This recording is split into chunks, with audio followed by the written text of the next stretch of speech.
So same ప్రాబ్లమ్ని stack use చేసి external stack use చేసి అంటే నథింగ్ బట్ అన్ అరే యూస్ చేసి ఫోర్ లూప్స్ యూస్ చేసి చేద్దాం. ఫస్ట్ ఇంట్యూషన్ చూద్దాం ఎలా ఉందో.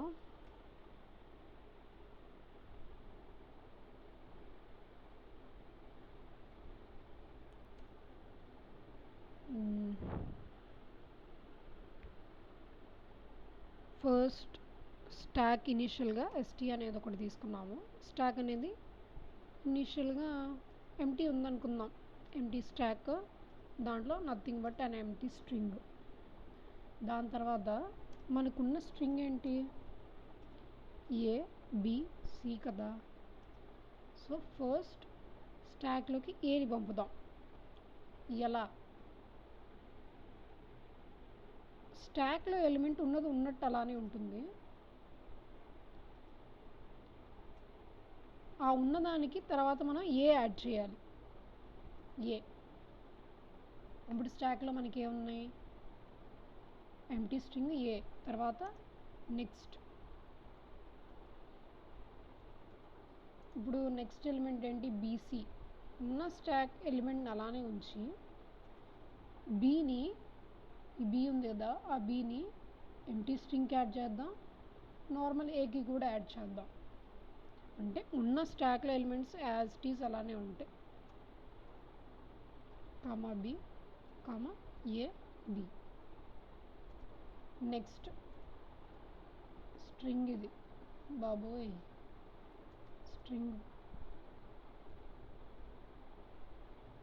బా, ఇది స్టాక్, నార్మల్ది స్ట్రింగ్. సరే, ఇప్పుడు స్ట్రింగ్లో మిగిలిన ఎలిమెంట్ ఏంటి, సి. స్టాక్లో ఆబ్వియస్లీ ఎలిమెంట్స్ అలానే ఉంటాయి, కానీ మనం ఈ సిని ఎంటీ స్ట్రింగ్కి యాడ్ చేస్తాము, ఏకి యాడ్ చేస్తాము, బీసీకి యాడ్ చేస్తాము. అదే బీకి యాడ్ చేస్తే అది బీసీ అవుతుంది, ఏబీకి యాడ్ చేస్తే అది ఏబీసీ అవుతుంది. సో మనకి ఇప్పుడు స్ట్రింగ్లో ఏమేమి ఉన్నాయి, ఇదే స్టాక్లో ఏమైనా ఉన్నాయి, ఎంటీ ఒకటి, ఏ ఒకటి, బి,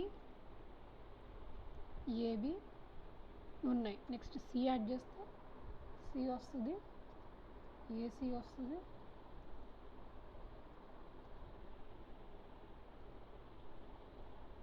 తర్వాత బీసీ వస్తుంది, ఏబిసి. ఇది కానీ ఇక్కడ ఏంటంటే ఆర్డర్లో లేదు. తర్వాత మనం ఏం చేస్తామంటే సార్ట్ చేసేస్తాము. ఇది ప్రాసెస్. ఇలా అంటే ఈ స్టాక్ని ఉంచే పద్ధతి ఎలా అంటే మనం సపరేట్గా ఇంకొక లిస్ట్ తీసుకుంటాము, అది కూడా చూద్దాం ఎలా. ఫస్ట్ అయితే ఒక ప్రోగ్రామ్ చేసేద్దాం ఎలా ఉంటుందో.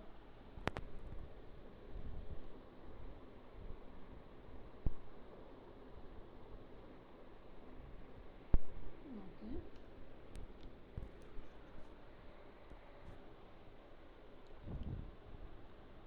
ఒక స్టాక్ తీసేసుకుందాము, దాన్ని ఎస్టీ అని పెట్టేసేద్దాం. దాంట్లో ఎంటీ స్ట్రింగ్ ఒకటి ఉంది. తర్వాత ఫర్ లూప్,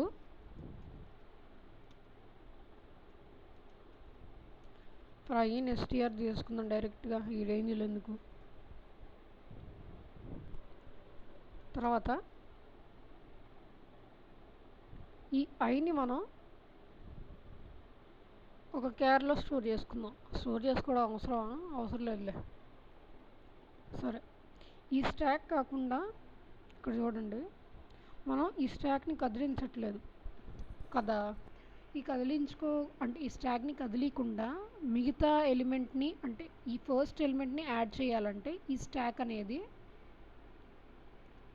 వేరే దాంట్లో కాపీ చేసుకోవాలి. అంటే చూపిస్తాను చూడండి ఎలా చేయాలో. ఒక డూప్ స్టాక్ తీసుకుందాం. Dup stack equal to I plus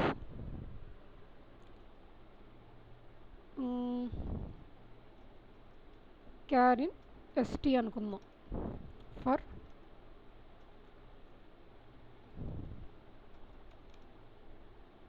char in ST in ST.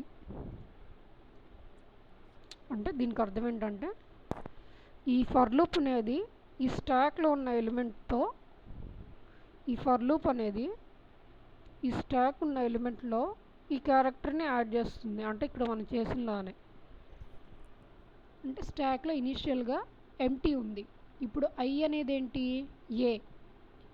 ఏని ఎంటీ దాంతో యాడ్ చేస్తుంది. ఎంటీది ఆబ్వియస్లీ అలానే ఉంటుంది. సో చూడండి మీరే. తర్వాత ఎస్టీ డాట్ ఎక్స్టెండ్ డూప్ స్టాక్ని అలానే పెట్టేద్దాం.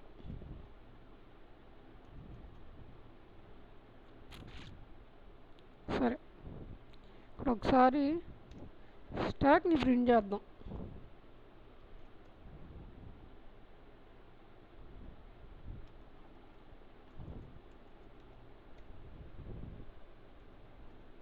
ఎంటీ లిస్ట్ ఎందుకంటే చూపించాలిగా. అంటే ఎర్రర్ అంటే ఏంటో.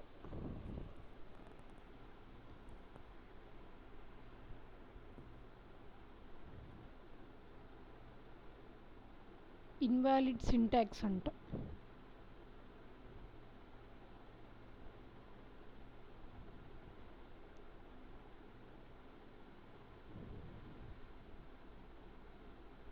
ఓకే, మనం తీసుకునేది అరే కాబట్టి అరేలో పెట్టాలి.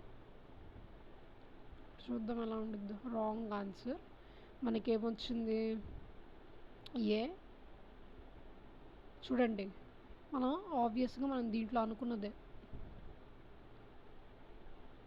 ఫస్ట్ స్టాక్లో ఎంటీ అండ్ ఏ ఉంది. Next empty AB BA. అదే ఇప్పుడు దీన్ని ఈ ప్లస్ ఐని లాస్ట్లో పెడితే అదే ఆన్సర్.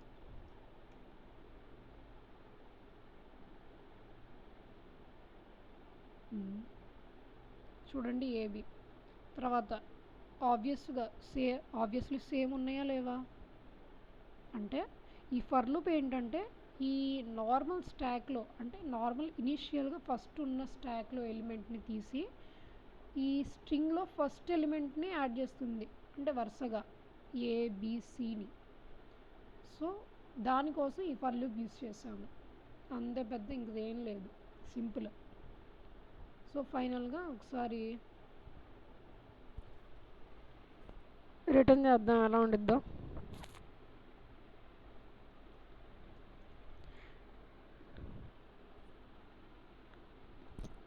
ఫస్ట్ డూప్లికేట్ ఎలిమెంట్ తీసేయాలిగా. సో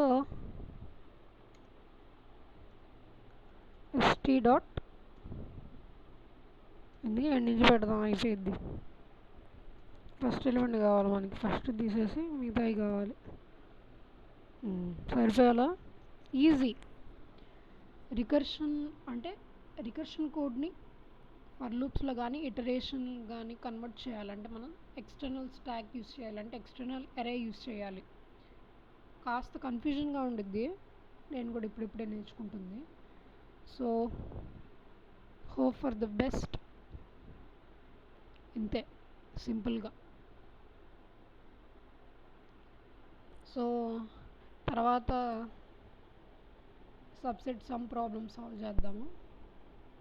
ప్రజెంట్ అయితే ఇంతే. సన్నింగ్ ఆఫ్.